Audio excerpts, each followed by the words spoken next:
Saudara-saudari yang dikasihi oleh Tuhan Yesus Kristus, selamat bertemu kembali dalam program Arus Hayat Voice.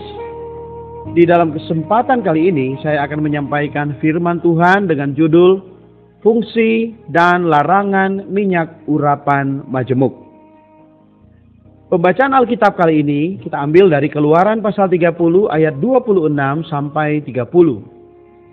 Haruslah engkau mengurapi dengan itu kemah pertemuan dan tabut hukum, meja dengan segala perkakasnya, kandil dengan perkakasnya, dan mezbah pembakaran ukupan.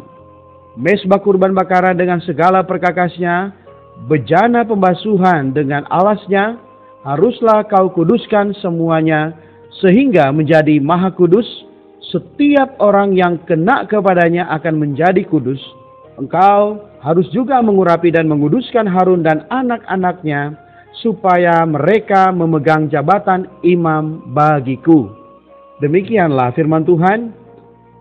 Saudara-saudari yang dikasihi Tuhan Yesus Kristus, fungsi minyak urapan yang kudus sebagai urapan majemuk ialah menguduskan benda-benda dan orang-orang Allah, yaitu untuk memisahkan mereka dari segala sesuatu yang awam dan membuat mereka menjadi maha kudus bagi pelayanan Allah. Menurut Keluaran pasal 30 ayat 26 sampai 28, minyak urapan digunakan untuk mengurapi kemah pertemuan dan seluruh perkakasnya. Di dalam ayat 29 berkata, haruskah kau kuduskan semuanya sehingga menjadi maha kudus. Setiap orang yang kena kepadanya akan menjadi kudus. Segera setelah minyak urapan diurapkan pada suatu benda, maka benda tersebut menjadi maha kudus. Selain itu, barang siapa yang menyentuhnya akan menjadi kudus. Ayat 30 berkata, engkau harus juga mengurapi dan menguduskan Harun dan anak-anaknya, supaya mereka memegang jabatan imam bagiku. Siapa atau apa saja yang diurapi berarti dikuduskan. Dikuduskan berarti dipisahkan.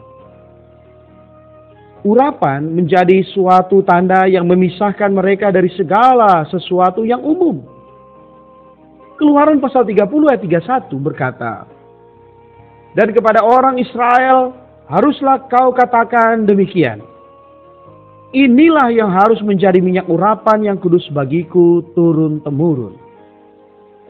Ini menunjukkan bahwa prinsip atau kebijaksanaan Allah di dalam ekonomi ilahinya tidak berubah dan tetap untuk selamanya. Bahkan dalam kekekalan, Allah bahkan akan terus mengurapi kita. Nah, setelah menyatakan fungsinya, Allah juga menyampaikan larangan penggunaan minyak urapan majemuk. Di dalam ayat 32, di sana dikatakan bahwa minyak urapan yang kudus tidak boleh dicurahkan pada tubuh manusia. Di dalam Alkitab, tubuh manusia menunjukkan manusia yang telah jatuh dalam ciptaan lama. Sebagai kaum beriman di dalam Kristus, kita semua telah dilahirkan ulang. Dan dalam kelahiran ulang, kita telah menjadi ciptaan baru. Pada satu aspek, kita memiliki roh kelahiran ulang. Pada aspek yang lain, kita masih memiliki tubuh daging yang lama, yaitu yang telah jatuh. Perintah agar jangan mencurahkan minyak urapan pada badan orang menunjukkan bahwa pengurapan tidak boleh diberikan pada manusia ciptaan lama. Kapankala kita hidup dan berjalan menurut daging, berarti kita putus dengan roh Kristus. Jika kita ingin mengambil bagian dalam roh ini dan menikmati roh al-muhid, kita harus tetap tinggal dalam roh kita. Daging kita tidak memiliki kedudukan untuk ikut mengambil bagian dalam urapan campuran ini. Kapan saja kita marah-marah, kita berada di dalam daging dan tidak dapat menikmati roh Kristus. Namun kapan saja kita berpaling pada roh kita, segera kita akan merasakan pengurapan dalam roh kita.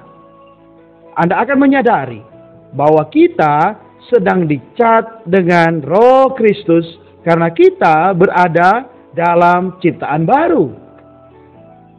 Ayat 32 berkata, "Janganlah kau buat minyak yang semacam itu dengan memakai campuran itu juga." Ayat 33 selanjutnya berkata, "Orang yang mencampur rempah-rempah menjadi minyak semacam itu atau yang membubuhkannya pada badan orang awam, haruslah dilenyapkan dari antara bangsanya." Nah, perintah agar jangan membuat minyak semacam minyak urapan tersebut dengan memakai campuran yang sama berarti kita tidak boleh menirunya. Tetapi di antara orang-orang Kristen hari ini ada banyak sekali tiruan. Oleh karena itu, kita harus dapat membedakan mana yang benar-benar roh itu dan mana yang tiruan atau imitasi. Sebagai contoh, banyak orang Kristen yang berusaha membuat dirinya menjadi orang yang rendah hati, jujur, penuh kasih, dan setia. Tetapi kebajikan itu bukan berasal dari roh Kristus, melainkan tiruan, imitasi. Jangan meniru kebajikan rohani apapun dengan usaha kita sendiri. Berusaha untuk bertindak tanduk dalam cara demikian berarti memalsukan minyak urapan yang asli. Di dalam pandangan Allah, ini merupakan sesuatu yang sangat-sangat serius, yang sangat Ia benci. Segala kebajikan kita, kasih kita, kerendahan hati, kesabaran, dan keramahan kita harus merupakan hasil dari roh yang tinggal di dalam kita. Oleh karena itu, kita tidak boleh bertindak tanduk dalam perangai lama kita dan memalsukan apapun yang berasal dari roh Kristus. Setelah berdoa dan berkontak dengan roh itu, barulah kita dapat memperhidupkan kebajikan yang berasal dari roh itu dan berbagian di dalam pengurapan roh itu. Puji Tuhan atas roh itu sebagai minyak urapan yang menguduskan kita untuk menjadi bangunan Allah dan imamat yang melayani Allah. Kita perlu hidup di dalam ciptaan baru dan tidak meniru kebajikan apapun dengan usaha kita sendiri. Mari kita berdoa. Tuhan Yesus, terima kasih atas pengurapan roh Kristus yang menguduskan kami. Sehingga kami dapat menjadi bangunan-Mu dan imamat yang melayani-Mu. Ya Tuhan, jagalah kami tetap hidup di dalam ciptaan baru. Tidak menurut daging dan manusia lama kami.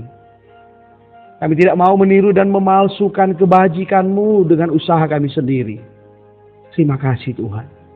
Di dalam nama-Mu Tuhan Yesus Kristus kami berdoa dan mengucap syukur.